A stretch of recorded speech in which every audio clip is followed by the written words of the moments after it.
From Pacifica, this is Democracy Now! I am begging anyone that can hear us to save us from dying. If anybody out there is listening to us, we are dying, and you are killing us with the inefficiency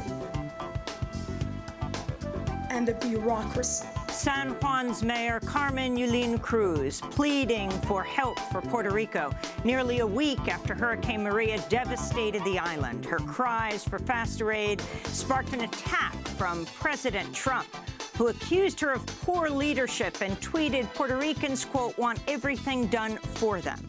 We'll hear voices from the streets of San Juan about the community relief efforts, and we'll speak with Luis Miranda, the father of award-winning playwright Lin-Manuel Miranda.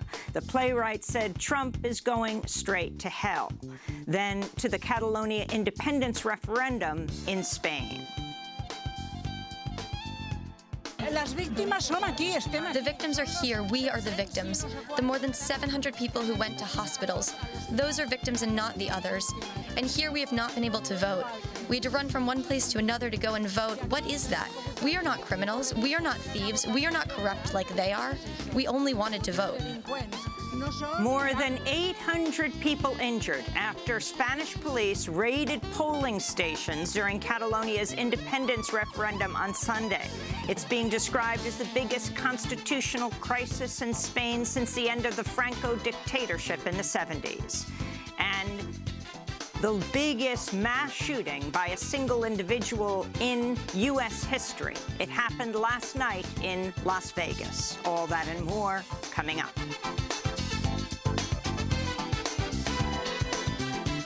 Welcome to Democracy Now!, democracynow.org, the War and Peace Report. I'm Amy Goodman.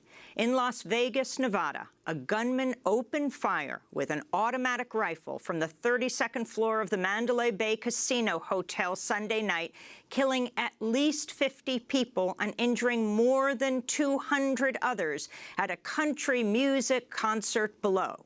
It was the deadliest mass killing by a single gunman in U.S. history. Videos shared on social media showed a chaotic scene as thousands of panicked concertgoers dove for cover or fled from repeated bursts of rapid gunfire.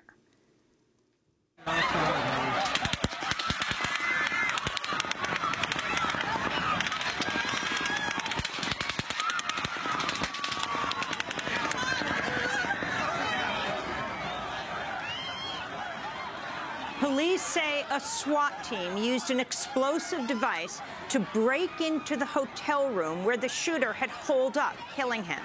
Police have now identified him as 64-year-old Stephen Paddock, a white male from the Las Vegas area. At the time of this broadcast, police said they had located a companion of Paddock's, Mary Lou Danley, who's been described as an associate of the shooter, a person of interest. The mass killing came as country music superstar Jason Aldean performed at the end of the three-day Route 91 Harvest Musical Festival near the end of Las Vegas's Strip.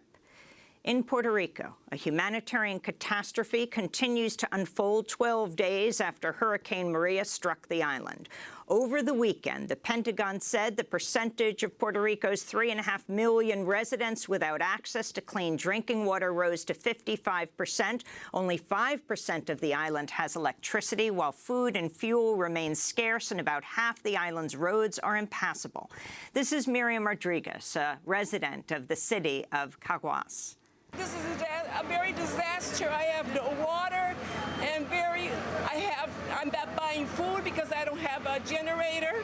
My husband has de sueño. I don't know how I get a machine to have some air in my home.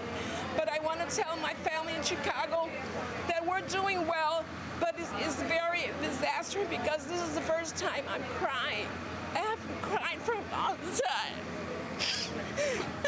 On Thursday, acting Homeland Security Secretary Elaine Duke called the Trump administration's response to the disaster, quote, really a good news story.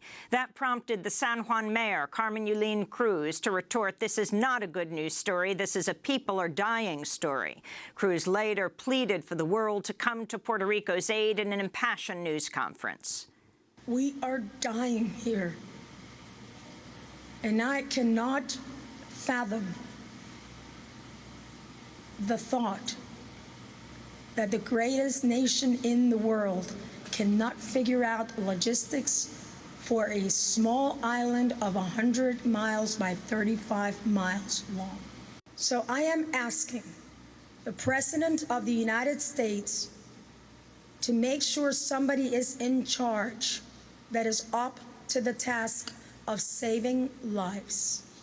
President Trump responded to Mayor Cruz on Saturday morning, tweeting from his golf resort in Bedminster, New Jersey, quote, the mayor of San Juan, who was very complimentary only a few days ago, has now been told by the Democrats that you must be nasty to Trump. Such poor leadership ability by the mayor of San Juan and others in Puerto Rico who are not able to get their workers to help. They want everything to be done for them when it should be a community effort. 10,000 federal workers now on island doing a fantastic job, he tweeted. Trump later dedicated a trophy at the President's Cup golf tournament to hurricane victims. Trump's response to the hurricane drew widespread disbelief and condemnation. Many noted Trump used racially coded language to talk about Puerto Ricans, implying they're lazy. California Democratic Congressmember Ted Lieu tweeted, Dear Donald Trump, U.S. citizens in Puerto Rico need water, food, oxygen tanks, medicine, but not a golf trophy. You still don't get it. End quote. After headlines, will go to Puerto Rico for the latest on the aftermath of Hurricane Maria. In Spain, more than 800 people were injured Sunday after Spanish police stormed polling stations across the country's Catalonia region and tried to forcibly prevent people from voting in a Catalan independence referendum, firing tear gas and physically attacking prospective voters. This is Ana Maria, a Catalan independence supporter. The victims are here. We are the victims. The more than 700 people who went to hospitals. Those are victims and not the others. And here we have not been able to vote. We had to run from one place to another to go and vote. What is that? We are not criminals. We are not thieves. We are not corrupt like they are. We only wanted to vote. The Spanish government says the referendum is illegal. Ahead of Sunday's vote, Spanish police seized control of ballots and flyers, raided the Catalan regional government's offices, and even shut down pro-independence websites. Late on Sunday night, the Catalan regional government said 90% of Catalan voters chose independence. The Catalan government now says it plans to unilaterally declare independence from Spain within 48 hours. Spain says it will neither recognize the results of the referendum nor a declaration of independence. We'll have more on the crisis in Catalonia later in the broadcast. President Donald Trump Sunday publicly undermined an effort by the U.S. to open direct talks with North Korea over the country's nuclear weapons program. Trump's comments came a day after Secretary of State Rex Tillerson said from Beijing that the U.S. has 2 or 3 channels open to North Korea's leadership and that he was pursuing dialogue. Trump responded to the news, tweeting, I told Rex Tillerson, our wonderful Secretary of State, that he's wasting his time trying to negotiate with Little Rocket Man. Save your energy, Rex. We'll do what has to be done, Trump tweeted. Trump has previously threatened to unleash fire and fury on North Korea and told the UN General Assembly he's prepared to destroy the entire nation of North Korea, a nation of 25 million people. The U.S. State Department says it's withdrawing more than half its diplomatic staff from the U.S. Embassy in Cuba after a series of unexplained health problems that embassy workers are suffering, including hearing loss and brain injury. The health problems appear to be caused by some form of sonic attack.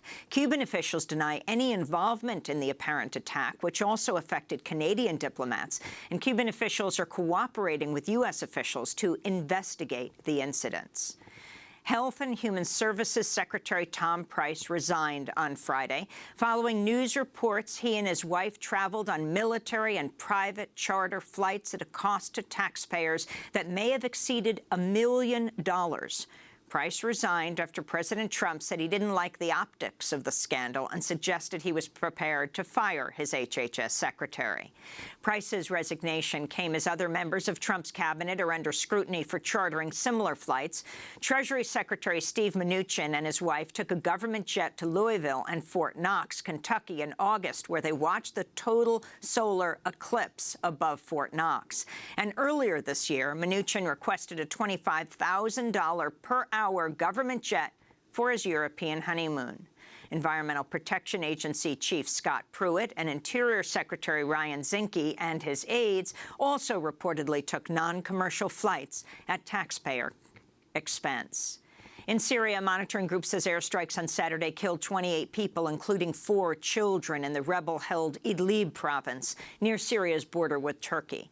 Video purporting to show the aftermath of the attack posted online by the Syrian Civil Defense Rescue Group, better known as the White Helmet, showed rescuers pulling a bloodied child from the rubble of a building and rushing toward an ambulance. Iraq's government has banned international flights to Iraqi Kurdistan and ordered joint military drills along the country's shared border with Iran in its latest retaliation for a vote by Iraqi Kurds to form an independent nation. The move came after nearly 93% of voters approved a referendum a week ago to break away from Iraq. Meanwhile, Turkey's authoritarian president, Recep Tayyip Erdogan, said Iraqi Kurdish leaders would pay any price for their move towards independence.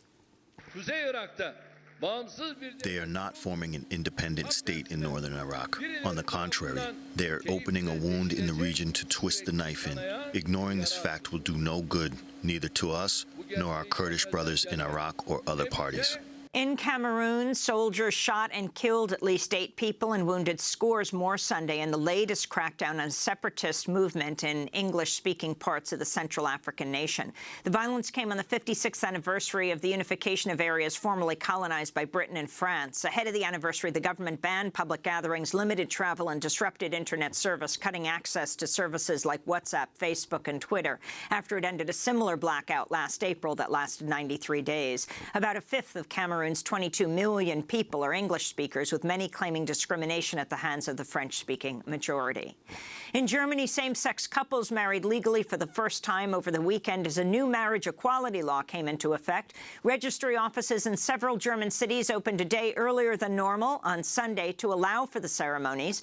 Germany's parliament approved a marriage equality law in June after Prime Minister Angela Merkel dropped her opposition to the measure.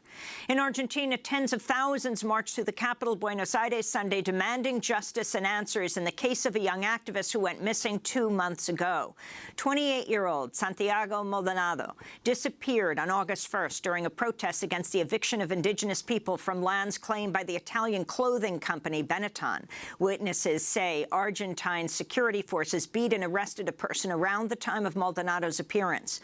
The case has stoked painful memories of the military dictatorship of the 1976 to 83, when U.S.-backed security forces tortured activists and disappeared an estimated 30,000 people.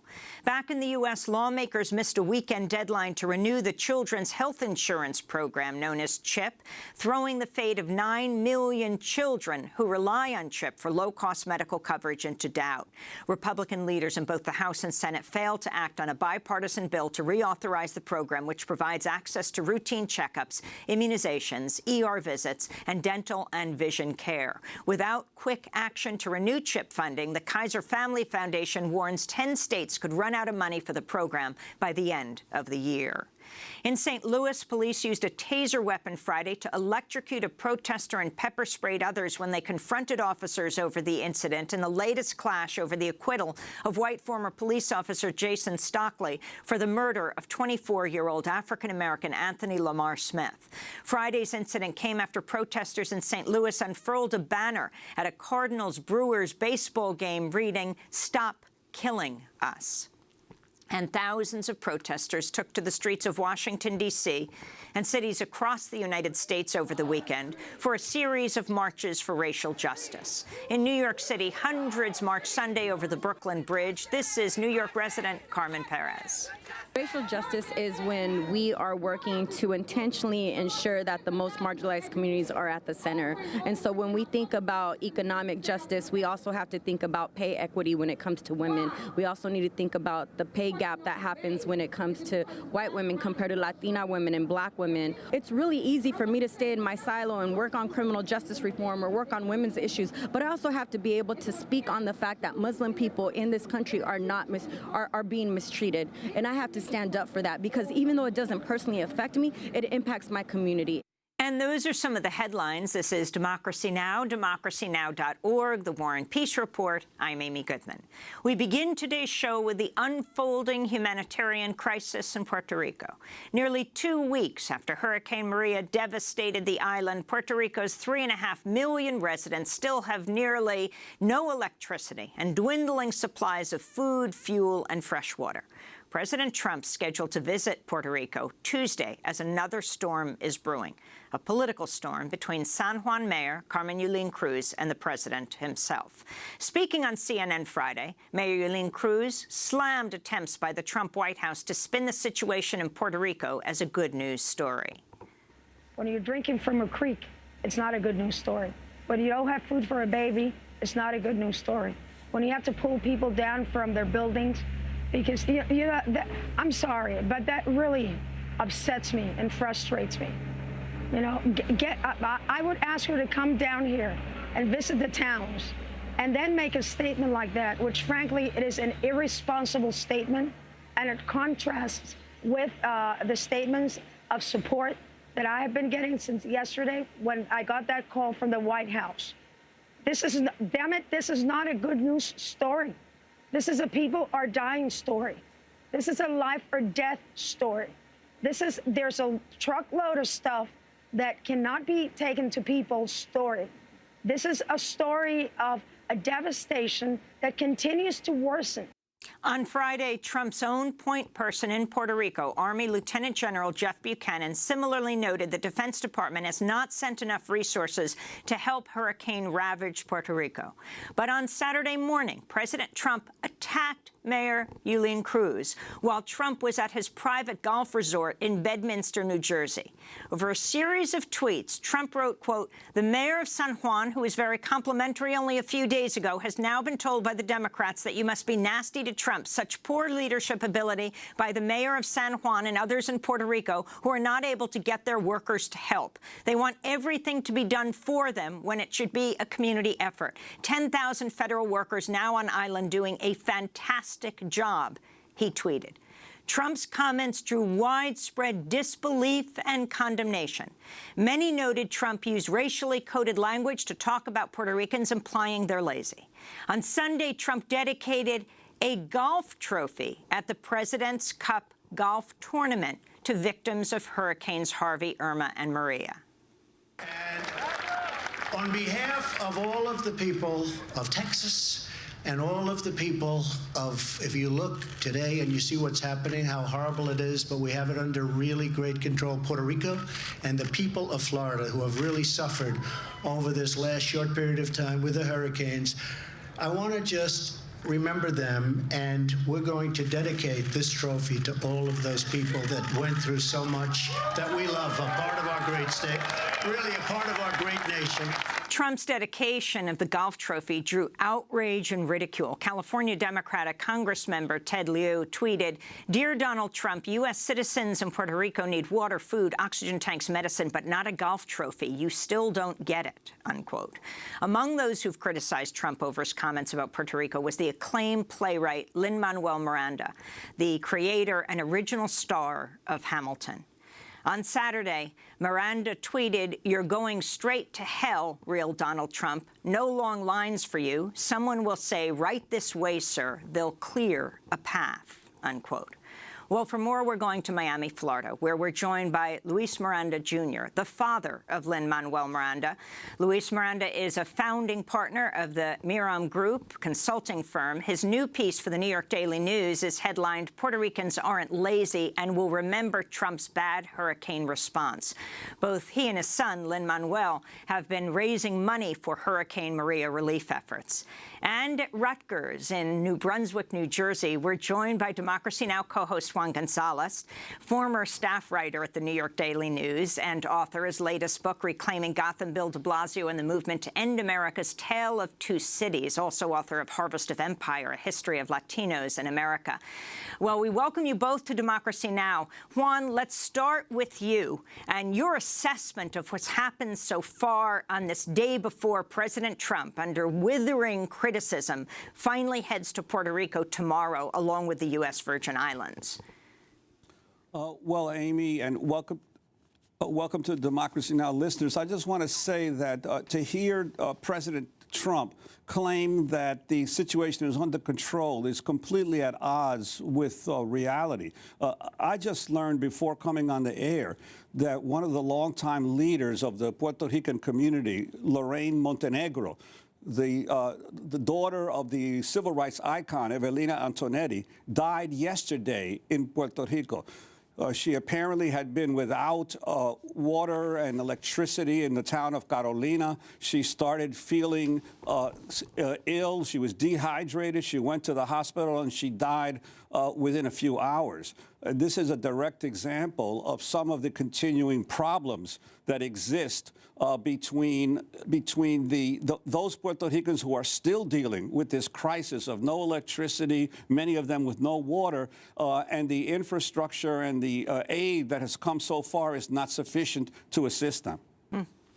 And Luis Miranda, can you talk about how you and your son, Lin-Manuel Miranda, of, well, so much fame, particularly Hamilton, how you learned of Donald Trump's tweet attacking the mayor of San Juan? The way most people know the mayor of San Juan right now across the United States is seeing her in a life preserver with water up to her chest, walking through with a megaphone, trying to help and save people, since there's no electricity and communication to be able to make sure they get out of their homes. That's the image most people have of this woman, as Donald Trump attacked her by tweet from his golf resort in Bedminster. We learn like everyone else. You know, we read. We happened to be together, my son Lin-Manuel and I, and we just read the tweets like most of us did, and sort of were upset and confused by such unbelievably coded racist behavior. It's behavior that we have heard and words that we have heard over and over and over, that somehow we don't do enough. We don't help ourselves enough, which as Lin-Manuel, myself, my family, we've spent the last 12 days working nonstop in the U.S. to raise dollars for what's happening in Puerto Rico.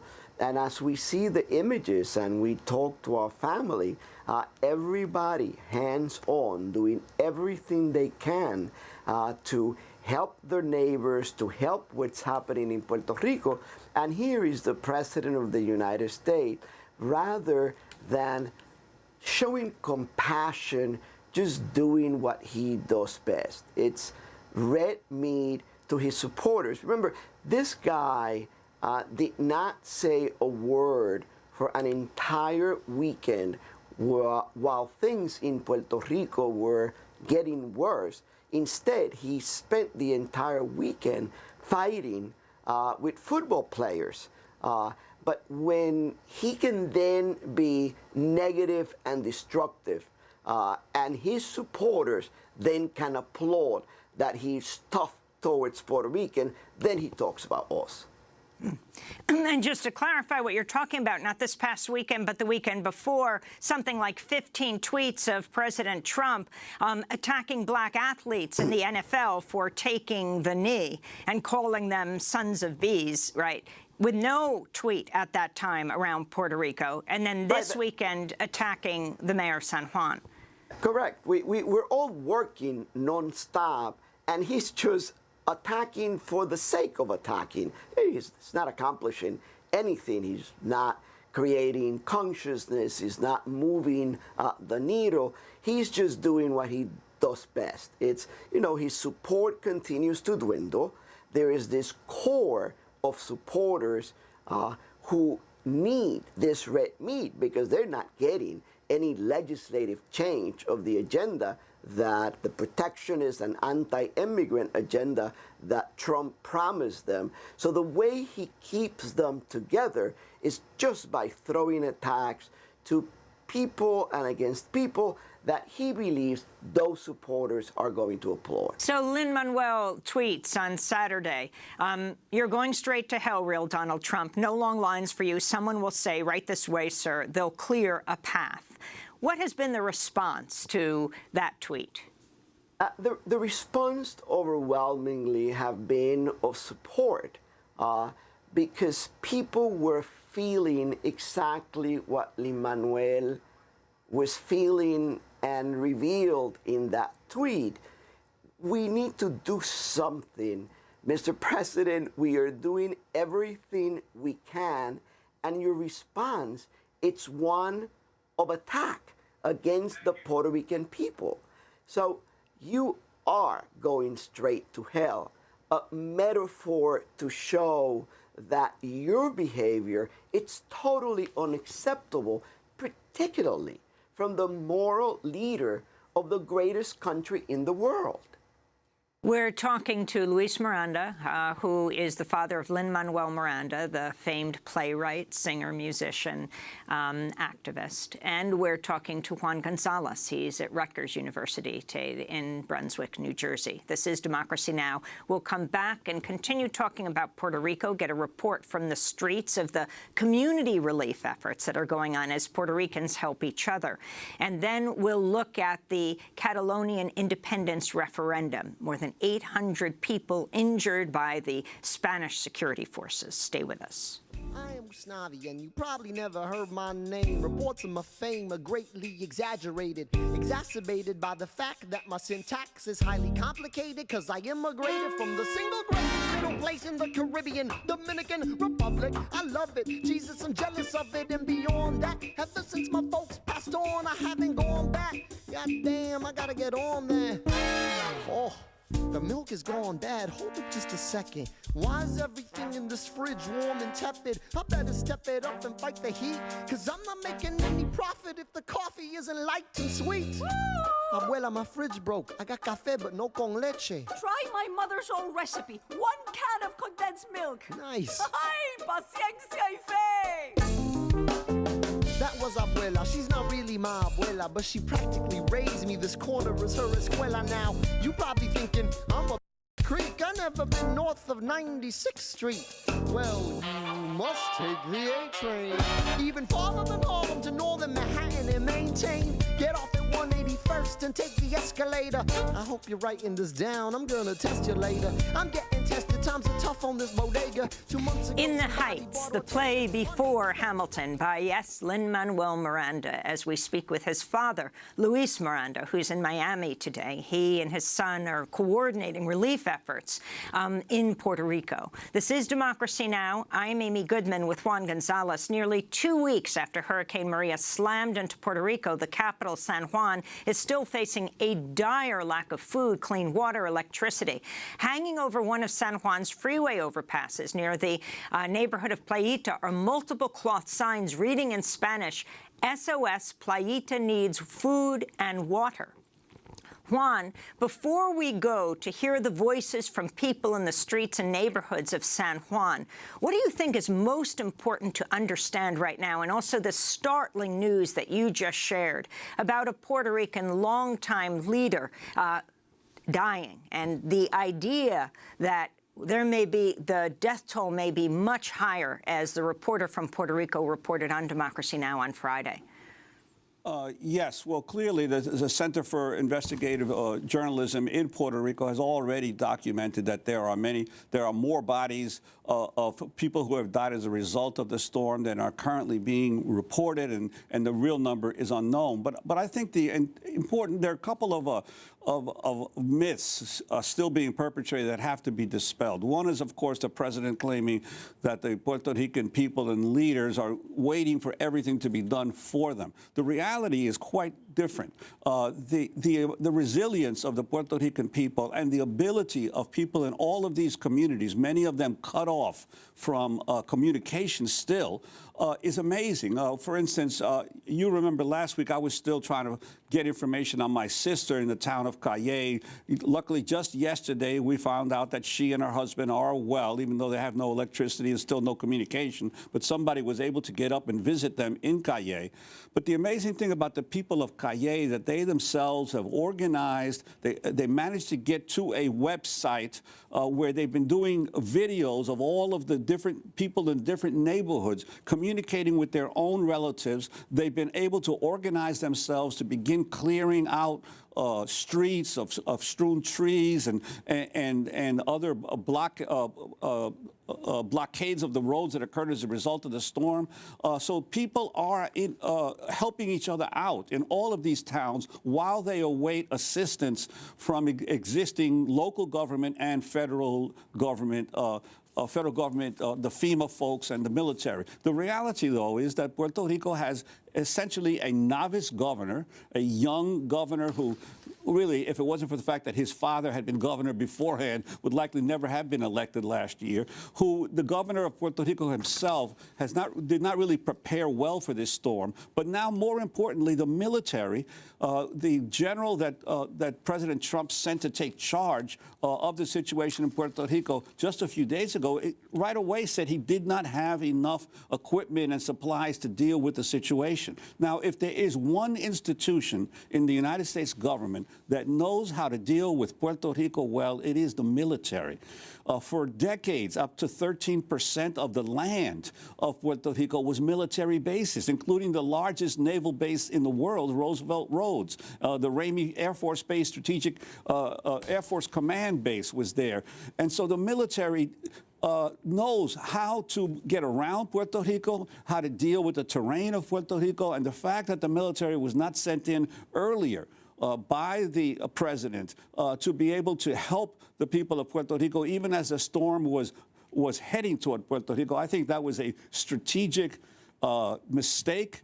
It was a blunder that now is still yet to be fully rectified. So I think that the idea that the Puerto Rican people are depending on government for assistance, they're doing the best they can, and they're asking for help in a situation that they cannot control. Because the other aspect of this is that people forget Puerto Rico is under a financial control board. The governor of Puerto Rico can't make major decisions on expenditures without getting approval of that financial control board, and the government is bankrupt. It has no money. It had about $15 million left in its emergency disaster fund before the storm hit. So you have the continuing problem of control of the island's affairs from outside by this financial control board, a relatively inexperienced governor that is now in charge, and the failure of the federal government to think ahead of time and use the forces that they had, which was the military, to prepare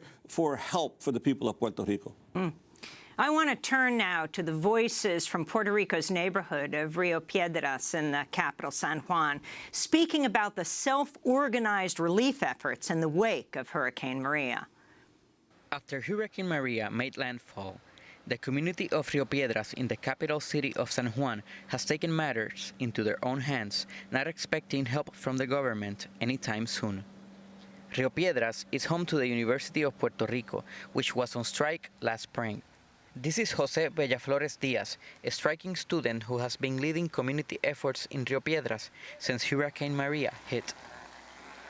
A friend of mine and I were sitting in our apartments, and we understood that this was a major catastrophe and we had to do something to help our neighbors, to help our community, and to help our country. So one day we just head out and started to remove plants and everything that fell in the streets. Once we started working, the people that passed by, the community started to join us, to work with us, and basically we started organizing ourselves. We started reuniting ourselves in this church, the Bautista Church here nearby, and we just started to create a plan.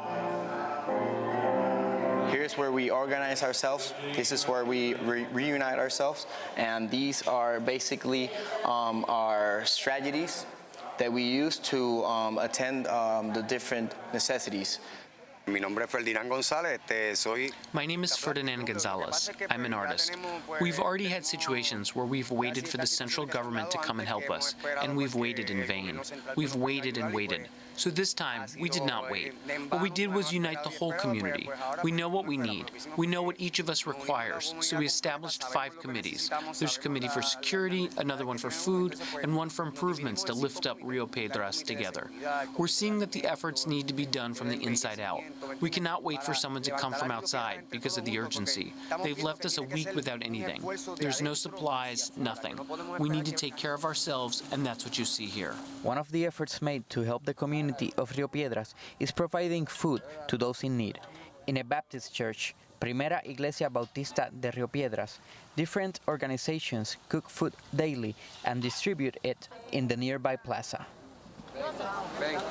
My name is Marian Morales. There are people here with different beliefs and cultures, but we're all united for the common good of helping each other, of offering that helping hand to those in need. Today we cooked lentil soup, rice and beans, and brown rice. We also offered melon, pineapples, and nectarines. My name is Fabio Cortez. We've united with university students, and the churches have also helped us by bringing food. We clean and pick up the garbage. We are trying to lift up Rio Piedras however it is possible, because the government hasn't come here. Rio Piedras exists. We should not be abandoned, but helped. We're not asking for anything for ourselves individually, only for the community. The help should come as it becomes available. We should receive support, not only material support, but also emotional support. As Rio Piedras residents are hoping that government assistance eventually arrives, Jose Bellaflores Diaz voiced concern about the way relief efforts are put into effect by governmental agencies and NGOs run by outsiders. The ideal is that they come here and they, try and listen to what's happening. I think that's the most important part here, is just to listen, not establish their ways, not establish their protocols. It's not just to work hand by hand what was already started here in the community. We are very organized. We don't need no one to come here and tell us what we need to do, because we know what we need to do. We know our community, we know our necessities, we know how to attend them. Obviously, we don't have the resources. That report by Democracy Now!'s Juan Carlos Davila in San Juan. This is Democracy Now! I'm Amy Goodman with Juan Gonzalez. We're bringing in right now Xiomara Caro Diaz, joining us from San Juan, Puerto Rico. She's a lawyer, an activist, and director of new organizing projects at the Center for Popular Democracy. Also still with us is Luis Miranda of the Miran Group and father of Lin-Manuel Miranda. Xiomara, welcome to Democracy Now! Describe what's happening now. We just heard this report of people helping each other, this community relief response. What about what's happening on the ground, what you need, and your response to President Trump coming tomorrow? So thank you, Amy. Right now what's happening is that the veil of colonialism has been lifted for the world to see what it looks like when a place that has been left out of the political infrastructure and has been exploited for 119 years by the United States goes through something like this. So people are organizing because that's what they've been doing to survive for a very long time. We have established, there are several groups, many probably we don't even know of, that are assuming the responsibility not of immediate relief, but really starting to do what people poor people and people who have been marginalized for a very long time have known what to do to survive in Puerto Rico. We need to remember that before this hurricane passed, Puerto Rico was already going through a crisis that is not economic about money only. It's political. So right now there are groups that are setting up popular food kitchens that are creating citizen brigades to take care of the streets. And that is what we need. We need to visualize the fact that the people of Puerto Rico have the infrastructure to build a horizontal movement to support not rebuilding what we used to have, but really building a new country, not the one that we would love people to think that we were okay. It is now visible for the whole world, and also in Puerto Rico, the metaphor of how visible all the poor communities are because there's no trees anymore. There are thousands of people without homes, and there are hundreds of people dead, and still to be counted. So the response is we don't need help. We need the United States to assume responsibility for a political relationship that has been abusive, that has been about exploitation. So we need the resources to repair what has been done and for the space for the groups on the ground to do what they've been doing for a very long time. Amy, if I can add on this issue, these are eloquent examples of the kind of organization at the grassroots level that has been going on. But I think the decision of President Trump to specifically target the mayor of San Juan, Carmen Yulín Cruz, in some of the most amazing attacks by a national leader on a local leader that I've seen in my lifetime, the reality is that Mayor Carmen Yulín Cruz, if anybody was out there in the front lines, the first night of the storm, she spent it in a shelter with the other residents of her city. And she's been photographed repeatedly in water up to her chest, trying to assist people in different places. She's an on-the-ground leader who is directly involved in trying to assist her constituents in surviving and getting through the ravages of this storm. And for her to become the target of the president while he was off doing whatever he was but not paying attention to Puerto Rico, it's just astounding that this kind of a direct political attack, and then the president would claim that she was the one that was following the dictates of the Democratic Party to criticize him. It really is mind-boggling that this kind of stuff is occurring.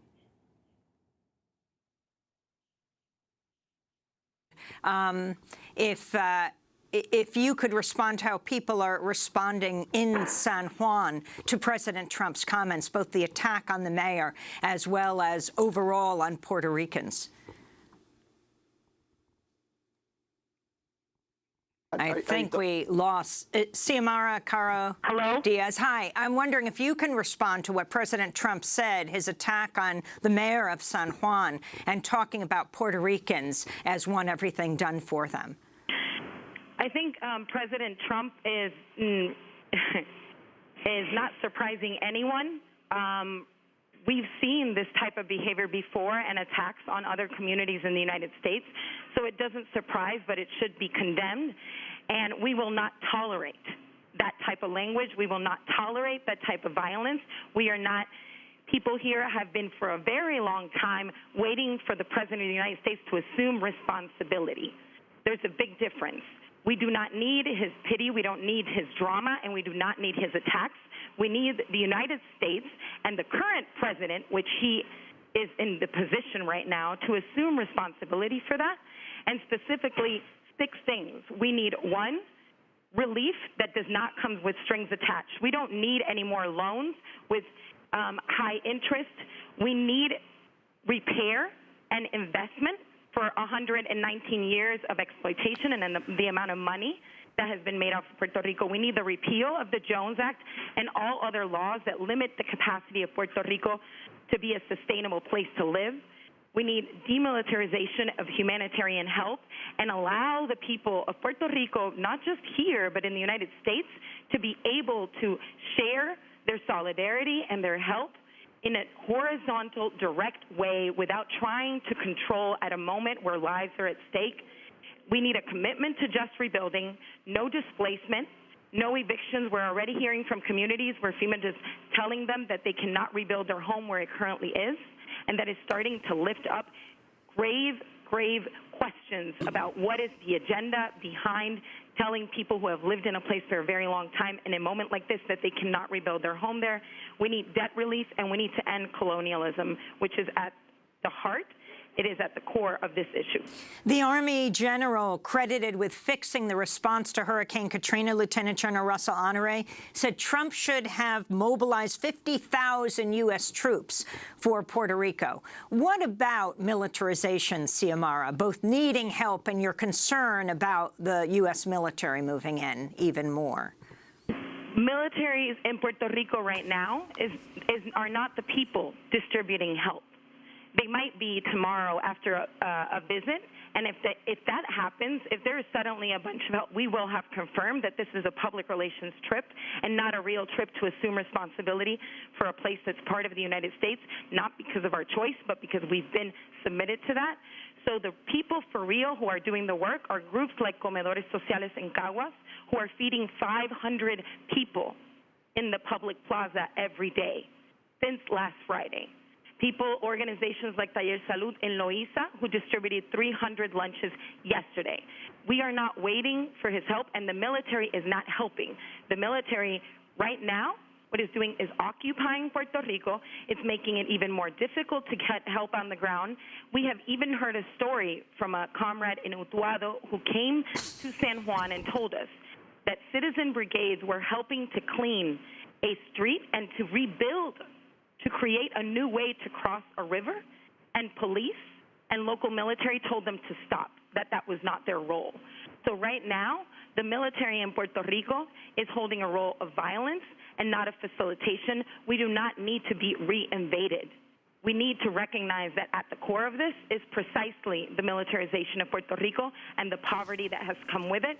And the reason why people are dying is because they didn't have homes with dignity to live in, and that has a core reason, and it has to do with the militarization of Puerto Rico. So here we've seen ICE, we've seen FBI, we've seen DEA, and we've heard stories of them hanging out in Condado area where there's no martial law.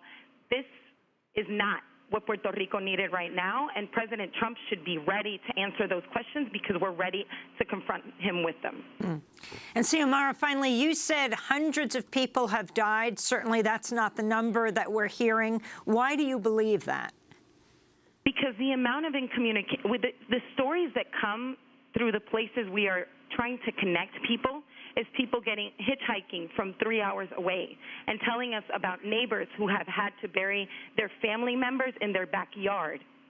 Because we know of hospitals where we've taken press that have 15, 20 bodies waiting what to do, where usually they only have space for 8. So I am taking responsibility for saying the damage, the loss of life is a lot bigger than is being reported. I believe people know this, and this is information that is not being shared. And the people on the ground know this because we have stories of comrades who've lost people after Hurricane Maria because lack of oxygen, because of the heat, because of lack of water. I have people directly who have lost grandmothers and uncles. We are talking, I believe, we are talking about hundreds, and I believe in a couple of weeks, time will give us the reason. I want to thank you, Xiomara Caro-Diaz. I hope we can check in with you later this week. Director of New Organizing Projects at the Center for Popular Democracy, lawyer and activist in San Juan. And I want to thank Luis Miranda, Jr., founding partner of the Miram Group political consulting firm, also founding president of the Hispanic Federation, one of the nation's leading Latino nonprofit organization, also happens to be the father of award-winning playwright Lin-Manuel Miranda. Luis Miranda's new piece we'll link to in the Daily News. Puerto Ricans aren't lazy and will remember Trump's bad hurricane response. When we come back, we'll talk about Catalonia. More than 800 people injured as Catalonians attempted to go to the polls to vote in a referendum for their independence. Stay with us. La Viciseta em parlava de bon matí al portal mentre el sol esperàvem i els carros veiem passar. Siset, que no veus l'estaca a on estem tots lligats. Si no podem desfer-nos-en, mai no podrem caminar. Si estirem tots, ella caurà i molt de temps no pot durar.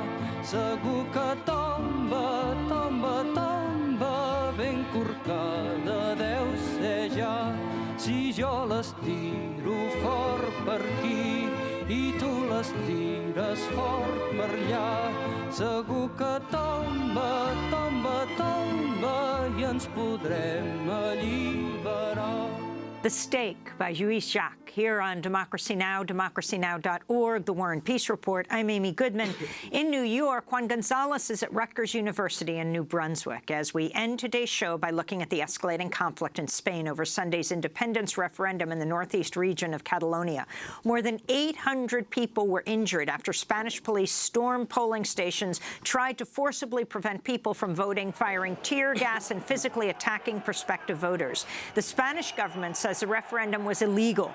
Ahead of Sunday's vote, Spanish police seized control of ballots and flyers, raided the Catalan regional government's offices, even shut down pro-independence websites.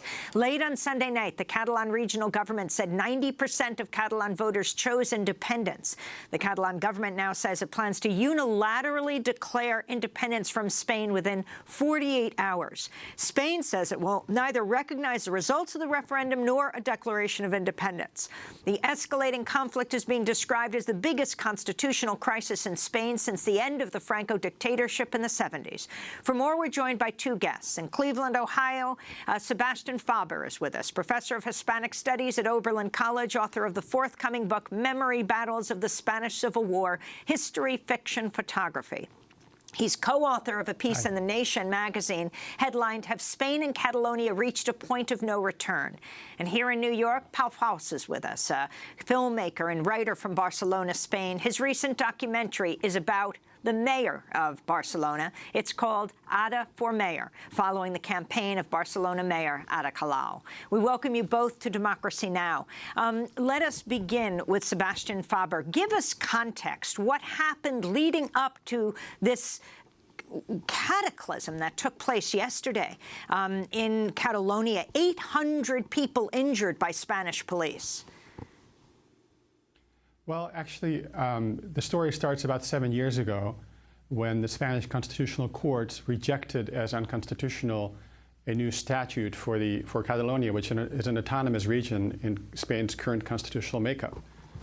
And that was felt in Catalonia as a slap in the face, as only one more proof that the Spanish state is unwilling to recognize or respect Catalans, the identity and the right to self-government of the people in Catalonia. From that moment on, an independence movement grew in Catalonia that about 5 years ago was joined by the Catalan Conservative Party, along with parties on the left, that ended up joining in a coalition for independence, a very interesting from the coalition, including both left and right. And they declared their intention to hold a referendum on self-determination. They tried to do one in 2014 that was non-binding, and then they decided to push for a binding referendum this year. The Spanish state has consistently said that the referendum is illegal, that the Spanish constitution does not allow for a referendum like that, which is true. But the Catalan government said, well, let's then sit down and dialogue and see what we can do to find a way that we Catalanes feel that we can fit into the Spanish state, because currently we don't. Over the past 3 weeks, the Spanish state has acted incredibly harshly and rigidly in response to the challenge posed by Catalonia. And yesterday's events, which you described just now, only confirm the very worst image that the Catalanes have of the Spanish state. And for me, the culminating moment was the press conference that the Spanish Prime Minister Rajoy gave last night, in which he showed his complete incapacity. He was completely incapable of acknowledging what had happened. He spoke of police acting serenely, and he basically excommunicated the 2.2 or so Catalanes who went to vote, risking not their lives, but taking a danger, risking getting hurt, getting beat up by police that were shipped in from the rest of Spain. And I think by his lack of acknowledging the genuine feelings and the genuine aspirations of these people in Catalonia, he's showing his entire that he's incapable of solving this crisis. Let's go to Catalan's leader, Carles Puigdemont, who was speaking on Sunday. Today, Catalonia has won many referendums. We have earned the rights to be listened to, respected, and recognized. Today, millions of people mobilized facing difficulties and threats, and they have spoken loud and clear. We have sent a message to the world. We have the right to decide our future. We have the right to be free, and we want to live in peace, without violence and apart from a state that is incapable of promoting one single thing, rather than imposition and the use of brute force. Puigdemont? What's his first? That's Carles Puigdemont, the president of Catalonia. Juan, you have a question. Yes, Sebastian, I'd like to ask, given this unprecedented crackdown by the government, what do you envision will be the position of the European Union? I mean, because Spain is part of the European Union, to have such a blatant attack on basically a people within Spain insisting on being able to vote on their status. That's a really good question. Yesterday, the signals from the EU were signals of worry. A couple of leading EU politicians and leaders expressed their dismay at the images coming out of Catalonia. That said, the EU is very unlikely to intervene in what they still see as internal affairs of Spain. The EU has a policy of non-interference in domestic affairs of its members. So the EU is unlikely to openly condemn the Spanish state, for example, for the way it behaved yesterday. That said, I think the EU will be calling for dialogue. It will be trying to, maybe through backdoor diplomacy, to push the Rajoy government to sit down and to start that dialogue that Catalonia has been asking for years now, and that Madrid has steadfastly refused to engage in. I want to bring Pau Faus into this discussion, a Catalonian filmmaker who made a movie about Ada Colau, who just attacked the president of Spain, criticized him, saying Rajoy has been a coward, hiding behind prosecutors and courts. He crossed all red lines with the police actions against normal people, old people, families who are defending their fundamental rights. And we heard from the Catalan leader, Carles Puigdemont. Your response as you look at what's happened in your city, in your region of Spain, Catalonia? Well, the images are so strong. I mean, yesterday there were families, old people, little children just defending schools to be able to vote. Some of them slept there overnight. So many people were there for more than 24 hours, so the school would be open when the voting started. So it was a very strong movement of self-organization, and at the same time, the only response that the Spanish government offered were the images that we thought this could happen, but really the images that we saw yesterday are far beyond from what we expected. And I was, before listening to the mayor of San Juan, and it reminded me a little bit, you know, the way the Spanish government and the Spanish president is talking about what happened yesterday in Barcelona is so different from the perception from what is happening in there. So the Spanish government is talking about the use of violence is something that, like what the situation deserved, while people in Barcelona are telling that the violence used was totally out of measure. I mean, the government of Barcelona offered medical help to the people, also legal help to respond to this, because the situation has been very, very far away from what everybody thought it could happen. Well, we're going to continue this discussion, part 2. I want to thank our guests. Pau Faus, filmmaker, Ada for Mayor was his film. I also want to thank Sebastian Faber, professor of Hispanic Studies at Oberlin College. With my colleague Juan Gonzalez at Rutgers University, I'm Amy Goodman. Our website is democracynow.org. Special thanks to Mike Burke, Renee Feltz, Dina Guzder, Nermeen Sheikh, Carla Wills, Laura Gaddis, Juan Carlos Davila, Sam Alcoff, John Hamilton, Robbie Karen. Thanks so much for joining us.